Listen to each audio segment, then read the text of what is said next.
Retour de Pedri, retour de Frenkie, ça y est, enfin le retour des deux prodiges. Dembélé aussi est dans l'effectif, c'est un truc de fou les gars, peut-être qu'on va avoir des dribbles, des passes, de la domination, et en plus, première convocation pour Lamine Yamal les gars. Est-ce qu'il va jouer, pas jouer, est-ce qu'on va les mettre titulaires direct les autres ou pas? Ça c'est la question qu'on se pose, est-ce qu'on va enfin avoir du foot? Est-ce qu'enfin on va avoir un vrai match pendant une fin d'après-midi, juste après la sieste? Le suspense nous gagne, nous gâte, on est, comment dire, on est chaud bouillant les gars, on est chaud bouillant, et on va parler du match maintenant.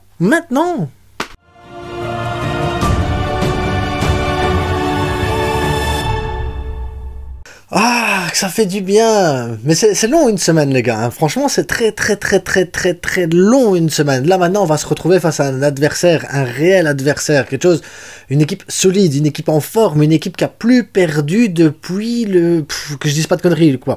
Le 8 janvier je pense, un truc comme ça. Et contre qui? Contre le Barça. Dernière défaite c'était contre Barcelone les gars. Un but de Dembélé, prise de cache de Ferran Torres. C'était un match de fou, un match fermé, on était en mode Simeone les gars, tous derrière comme ça en bloc, et allez on tape et on gagne quand même ce match 1-0. Dernière défaite de l'Atlético Madrid en Liga, je précise en Liga parce qu'il y a eu d'autres trucs, après il y a eu des matchs nuls et tout ça, mais ils sont en forme les gars, ils nous attendent, ils ont leur équipe type là, Griezmann est en pleine forme, Depay revient de blessure une énième fois, voilà, il y a des joueurs blessés, Kondogbia est blessé et tout ça, mais malgré tout ça reste une grosse équipe, ça reste, voilà, l'Atlético Madrid en plus quoi, ils sont à 2 points du Real Madrid, ça veut dire que si on a un faux pas du Real tantôt, ils seront chauds les gars, ils seront vraiment chauds en se disant ben voilà, on va rattraper le Real, et puis derrière on a pris des points sur le Barça, on va rattraper le Barça il joue mal en ce moment, le Barça est dégueulasse en ce moment, donc oui, tout le monde est en train de se dire mais oui, on peut aller chercher la première place, qui sait, tout le monde a encore l'espoir de ça.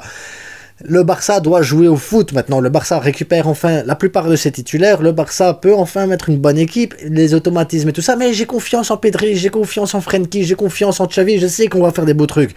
Dembélé maintenant en 1 contre 1, ça va être autre chose que Ferran et Rafinha, on peut faire des choses bien, donc ça veut dire que Robert Lewandowski normalement devrait être servi dans le rectangle, il pourrait enfin de nouveau remarquer des buts, et je dis des buts parce que je veux des buts par match maintenant, je veux pas un but, le 1-0 tout juste, non, je veux des buts, je veux du jeu, je veux du foot, je suis en manque de foot les gars.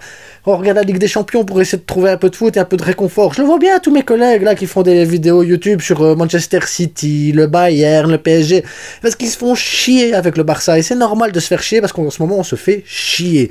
Donc maintenant on récupère enfin nos joueurs, enfin. Donc, avant de parler de la composition de l'équipe, je tiens à vous rappeler que je vous ai posé une question là sur un de mes derniers shorts et sur Instagram aussi. Donc, quels sont les joueurs qui n'ont pas le niveau pour jouer la Ligue des Champions l'année prochaine? Vous pouvez répondre ici aussi dans cette vidéo aussi directement. Quels sont les joueurs que l'année prochaine n'ont pas le niveau Ligue des Champions? C'est tout. Je parle pas du niveau Liga, hein. Je parle vraiment du niveau Ligue des Champions. Et si vous me dites oui, mais nous il nous manque Bellerin et Piqué pour la Ligue des Champions, mettez-le. Ouais, on veut du Piqué, on veut du Bellerin parce qu'on est des fous. Vous pouvez le mettre. Bon, moi je le ferai pas, mais vous pouvez le mettre si vous voulez, parce que ouais, il y a des gens, ils sont complètement fous, je le vois. Ensuite, comme d'habitude, après le débrief à chaud, ben voilà, vous pouvez poser vos questions là-dessus, et moi j'y répondrai après sur une vidéo. D'après, à vos questions directement en vidéo, le lundi ou le mardi, on verra bien comment ça va aller, mais à mon avis ça va être le lundi, parce que mardi, ben, il y aura l'avant-match déjà du match de mercredi, parce qu'on n'arrête plus de jouer maintenant, on n'arrête plus, ça y est, tac, on y va à fond. Donc, on va pas rester 3 heures sur le match les gars, ce qui compte maintenant c'est de jouer le match. Quelle équipe on va mettre pour jouer contre l'Atlético Madrid? Alors mon équipe type à moi, et je m'en fous que les gens ils reviennent de blessure, je m'en fous que les gars ils sont trop jeunes, je m'en fous de tout ça, je veux du foot, je veux rêver, donc je mets l'équipe que j'ai envie de mettre. Alors au goal on bouge pas, Ter Stegen. Et ensuite de droite, je sais pas si c'est pour vous la droite comme ça ainsi, peu importe, de droite à gauche, Koundé, Araujo, Garcia, Baldé. Christensen toujours absent, je préfère mettre Garcia que Marcos Alonso. Franchement j'ai envie d'un joueur qui sait jouer balle au pied, qui sait relancer des balles. Garcia. Voilà, c'est tout. Après vous allez me dire ouais mais Marcos Alonso peut-être qu'on l'aime bien, je sais pas, peu importe, voilà. Après si vous la défense ça vous plaît pas, dites-le moi ce que vous feriez. Si vous vous dites ouais non, nous on préfère jouer avec une défense à 3 avec 6 milieux, ok, pourquoi pas. Ensuite, le milieu de terrain, donc, double pivot, Frenkie de Jong, Busquets, et vous allez me dire, oh, encore Busquets, fondamental, Xavi, oh, il y en a marre de voir Papi. Papi, entouré de Pedri, de Gavi et de Frenkie, le papy Busquets, il est très bon, très très bon, parce que derrière, il y a les joueurs qui font des mouvements, des joueurs qui bougent, des joueurs qui vont chercher des espaces et tout ça, et Busquets, il aime ça. Busquets, il va aller trouver ces joueurs-là. C'est pas le plus rapide, c'est pas le plus physique, mais c'est le plus intelligent pour relancer le jeu. Busquets, on a besoin de son intelligence de jeu en attendant d'avoir les transferts de l'été. Là, on verra avec les transferts de l'été qui on va avoir. Normalement, Gundogan. Il y a moyen d'avoir peut-être Bernardo Silva, il y a peut-être moyen d'avoir Messi, et voilà, il y a plein de noms qui circulent en ce moment, donc voilà, mais en attendant, on les a pas, et je trouve que le milieu à 4, Busquets, Frenkie, Gavi, Pedri, à chaque fois, ça fonctionne super bien. Alors cette fois-ci, j'ai envie de les mettre, parce que comme ça, avec autant de joueurs qui savent apporter le ballon, qui savent jouer au pied, qui savent trouver les espaces, qui savent comment bouger et tout entre eux, mais ça va être plus facile pour Dembélé et plus facile pour Robert Lewandowski de toucher des ballons. Et comme vous l'aurez compris, en attaque, Dembélé, Robert Lewandowski. Après, on pourrait mettre Ferran aussi parce que Ferran, il trouve bien les espaces et tout. La seule chose vraiment que moi j'exige en attaque, et c'est la seule chose, hein, c'est que Rafinha ne soit pas titulaire.